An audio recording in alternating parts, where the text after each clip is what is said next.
नमस्कार, मैं भूपेंद्र पटवा। आप देख रहे हैं एकता न्यूज। चलते हैं सीधे खबरों की ओर। धमतरी मराठा पारा की बेटी का विदिशा में संदेहास्पद मौत का मामला सामने आया है। परिजनों ने ससुराल पक्ष पर हत्या का आरोप लगाते हुए न्याय की मांग विदिशा एसपी से की है। दरअसल मराठा पारा निवासी भीषमराव बाबर की बड़ी पुत्री सुनैना का विवाह 2014 में विदिशा निवासी सलभ जाधव पिता दीपक राव जाधव के साथ संपन्न हुआ था। 25 फरवरी 2023 को धमतरी के भीषमराव के पास फोन आया कि आप तत्काल विदिशा आ जाइए।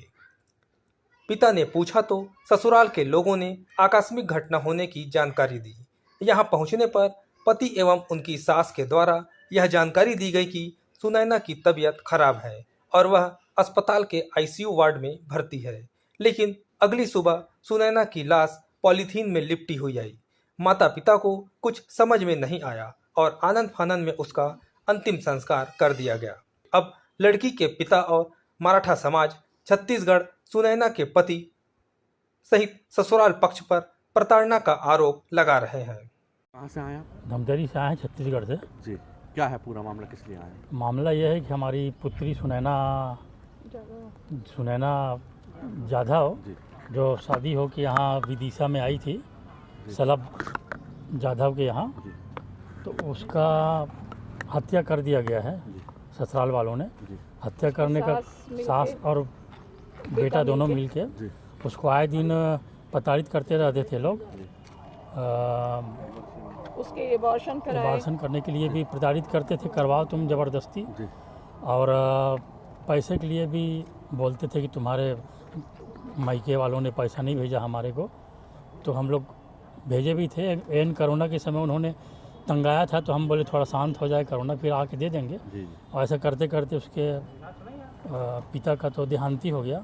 उसके बाद भी हमने भेजा उनके लिए, और अभी वो फ़ोन करके हमें बता ही रही थी कि मेरे को आए दिन ये लोग तंगा रहे हैं, परेशान कर रहे हैं। उसकी सास बोलती थी कभी तुमको तलवार से काटेंगे, कभी बंदूक से मार देंगे, ऐसा आए दिन बोलते रहती थी वो। ये झगड़ा उनका 4-5 दिन से चल रहा था, और उस दिन इतना ज़्यादा बढ़ गया कि उन्होंने उसको मार ही डाला। उसके मारने के पहले वो बचा रही थी बच्ची मेरे को, बचाओ मम्मी, मार रहे हैं मुझे। तो अब क्या हुआ अभी? आप इतने दिन होगा, अभी तक एफआईआर हुई कि नहीं हुई? अभी हमने रिपोर्ट यहाँ पे दर्ज कराई है, लेकिन उनका कहना है कि पीएम का रिपोर्ट आने के बाद में आगे की कार्रवाई हम करेंगे। आप लोग क्या चाहते हैं? हम लोग चाहते हैं भाई हमारी बच्ची को जो हाँ उसके साथ न्याय हो, ताकि भविष्य में और किसी दूसरे लड़की के साथ में ऐसा अन्याय ना हो। लड़के के लिए अबॉर्शन आप यहाँ पे? मामला ये है कि मेरे बेटी को इन्होंने हत्या करके मार दिया है। उसका रॉड से उसके ऊपर वार किया गया और डंडे से मारा गया, उसका गला दबाया गया, फिर साड़ी लटका के फांसी लगा के उसको लटका दिया गया, शो किया गया, और किसी पुलिस को इन्फॉर्म नहीं किया उन्होंने। और मेरे बोले कि दरवाज़ा बंद कर ली थी, उन्होंने झूठ बोला, कांच से देखा। उन्होंने खुद बॉडी को उतारा और हॉस्पिटल लेके आए।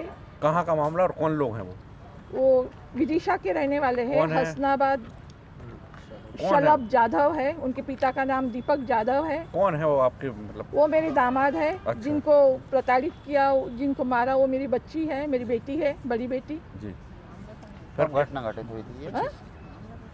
कब की घटना है और ये पुलिस ने क्या? 25 तारीख की घटना तो है। पुलिस अभी आप थाने आई है, पुलिस ने क्या कार्रवाई की है? क्या पुलिस अपनी कार्रवाई कर रहे हैं। हमने आज बयान दिया है, हमने आज उनको। पोस्टमार्टम रिपोर्ट अभी मिली नहीं है, उसके बाद उन लोग कार्रवाई करेंगे। घटना के बाद से मराठा समाज उद्वेलित है। मराठा समाज महिला विंग की प्रांत अध्यक्ष कविता बाबर ने कहा कि यह घटना बहुत ही शर्मनाक है। पूरा छत्तीसगढ़ मराठा समाज सुनैना के साथ है।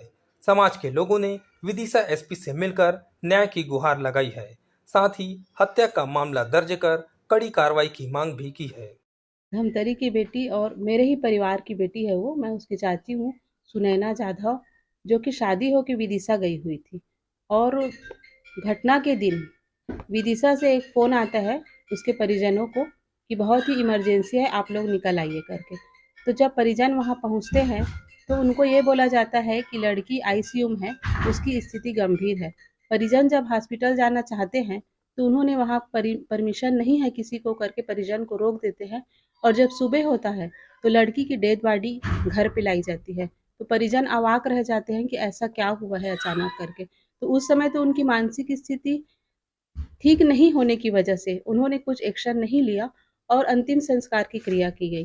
परंतु जब वहाँ पे और लोग उपस्थित थे और लड़की की जो फ्रेंड थी उसने बताया कि उसके साथ बहुत ही ज़्यादा मारपीट किया गया है। उसके पति और सास उसको हमेशा प्रताड़ित करते थे। सास उसको प्रताड़ित इसलिए करती थी क्योंकि उसकी 2 बेटियां हैं। जब दूसरी बेटी हुई तो उन लोग वारिस के नाम से लड़की को बार-बार प्रताड़ित करते थे कि हमको वारिस चाहिए करके। और इस दरमियान 2-3 बार उसका एबार्शन भी करवा चुके थे और लड़की मानसिक रूप से बहुत ज़्यादा प्रताड़ित थी। और उस दिन उस लड़की की जो फ्रेंड थी उसके सामने में उन्होंने मारपीट लड़की के साथ बहुत ज़्यादा मारपीट किया था। और मारपीट करने के बाद उस लड़की की हत्या भी कर दी जाती है, जो कि आई विटनेस उसकी फ्रेंड है उसने बताया है। और जब वो यहाँ पे धमतरी में उसकी सास को फ़ोन करते हैं तो जो उनके दामाद है सलभ जाधव, वो फ़ोन पे अपनी सास को बोलते हैं कि मैं तो आज आपकी बेटी को मार ही डालूँगा। और वो जो बोलते हैं वो उन्होंने करके दिखा ही दिया और लड़की को मार ही डाला है। परंतु जब परिजन और भी समाजजनों से मिलते हैं और धमतरी मराठा समाज को जब पता चलता है कि धमतरी की बेटी की विदिशा में हत्या कर दी गई है, तो पूरे समाजजन उद्वेलित होते हैं। छत्तीसगढ़ मराठा समाज के लोग भी एकजुटता से बेटी को न्याय दिलाने के लिए प्रयास करते हैं। और जब हम परिजनों को पता चलता है, तो हम सभी परिजन विदिशा उनके परिवारजनों के साथ विदिशा जाते हैं और विदिशा जाके एसपी ऑफिस में जाके और थाना कोतवाली में रिपोर्ट दर्ज कराते हैं। माँ-बाप अपने बयान दर्ज कराते हैं और एसपी सर से जब हम मिलते हैं तो उन्होंने पूरा आश्वस्त करते हैं कि हम आपको न्याय दिलाने के लिए पूरा प्रयास करेंगे। चूँकि लड़की का अभी तक पीएम रिपोर्ट नहीं आए हैं, तो जैसे ही पीएम रिपोर्ट आएगा, तो आगे की कार्रवाई की जाएगी। तो हम सब पूरे मराठा समाज, छत्तीसगढ़ मराठा समाज, धमतरी मराठा समाज लड़की के परिवारजनों के इस दुख में उनके साथ खड़े हैं। और समाजजन चाहता है कि लड़की को न्याय मिले और उनके साथ ही साथ लड़की के साथ-साथ उनकी जो छोटी-छोटी बेटियां हैं, एक 2 साल की बेटी है, एक 6 साल की बेटी है, जो कि बहुत ही अबोध है, उनको अभी कुछ भी पता नहीं है। तो हम सब चाहते हैं कि उन लड़की का भविष्य भी सुरक्षित हो और उन लड़की को न्याय मिले, सुनैना की आत्मा को न्याय मिले। और इसके लिए हम सब हर संभव प्रयास करेंगे। एक तरफ तो हम महिला दिवस मना रहे हैं और यहाँ हमारे ही समाज में, हमारे ही देश की बेटी आज वारिस के नाम से, दहेज के नाम से प्रताड़ित हो रही, जो कि बहुत ही दुर्भाग्य है। हम इस घटना की कड़े शब्दों में निंदा करते हैं और सुनैना को न्याय मिले, इसके लिए हम भरसक प्रयास करते हैं। आज बस इतना ही। अगले बुलेटिन में फिर मिलेंगे, तब तक के लिए नमस्कार।